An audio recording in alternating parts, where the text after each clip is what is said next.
What is a church?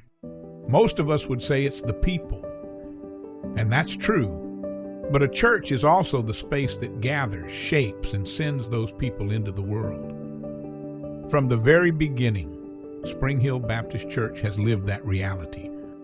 Before there was a sanctuary, before there was a campus, there was a small group meeting in a house.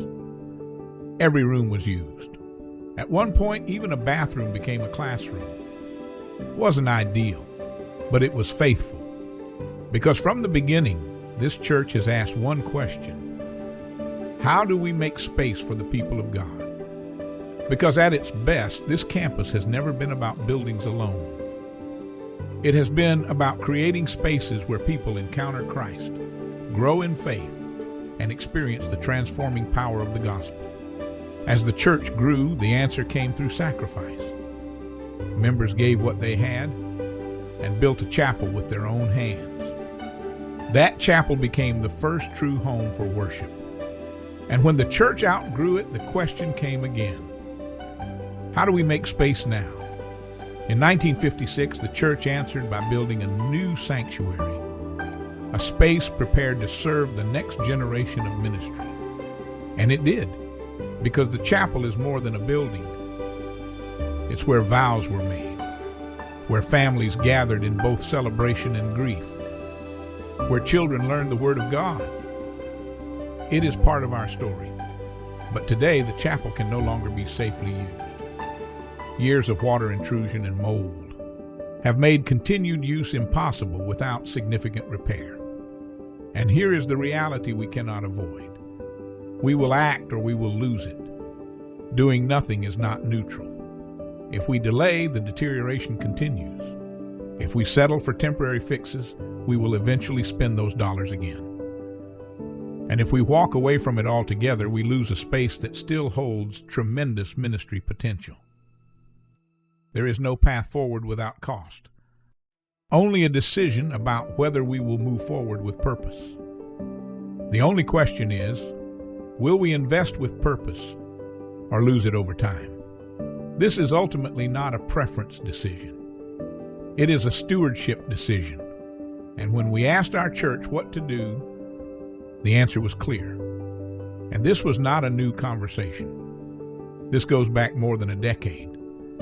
As early as 2015, teams began studying the chapel, its condition, its potential, and its future.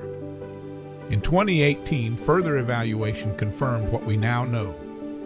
The structure is sound, but the building has experienced significant water intrusion and damage, and requires major repair to be usable again. Since then, multiple committees, contractors, and leaders have reached the same conclusion. There is no simple fix.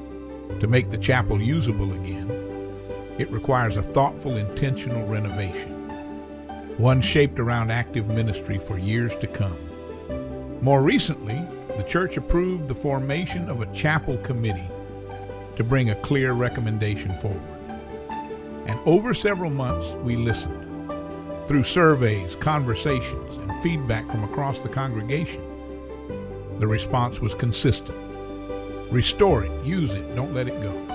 Even where there are differences on details, there is broad agreement on this. The chapel has a future, and it should serve ministry again. Today there is strong congregational support, full staff alignment, and clear agreement from those who have evaluated the building. This has not been rushed. This is not the vision of one person or one committee. This is the result of years of evaluation, clear need, and growing conviction. This is our church speaking over time. So what does that future look like? A space that is warm, accessible, and ready for ministry. A place for weddings, for funerals, for worship. A place where children learn the Word of God. A space active throughout the week, not sitting empty. Not merely repaired, reactivated for ministry. And this matters beyond the chapel itself. Because our challenge is not just more space, it is the right space.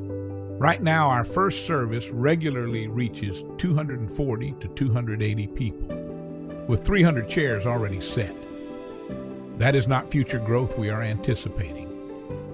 That's current pressure. And when a space reaches its limit, it becomes harder to welcome new people, harder to build connection, harder to continue growing. We are not simply preparing for future growth. We are already there. So this is not about creating something unnecessary. It is about removing a ministry barrier that already exists. The chapel provides a right-sized, flexible environment that allows worship and ministry to continue growing without unnecessary strain. It doesn't replace what we have. It strengthens it. So what is before us? Not just a renovation project. A moment to decide what we will do with what we have been given.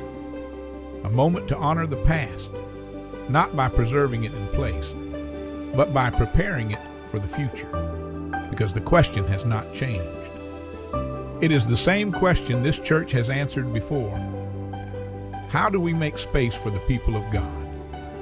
And now that question comes to us, not in theory, but in decision. We have studied this. We have prayed over this. We have listened to one another.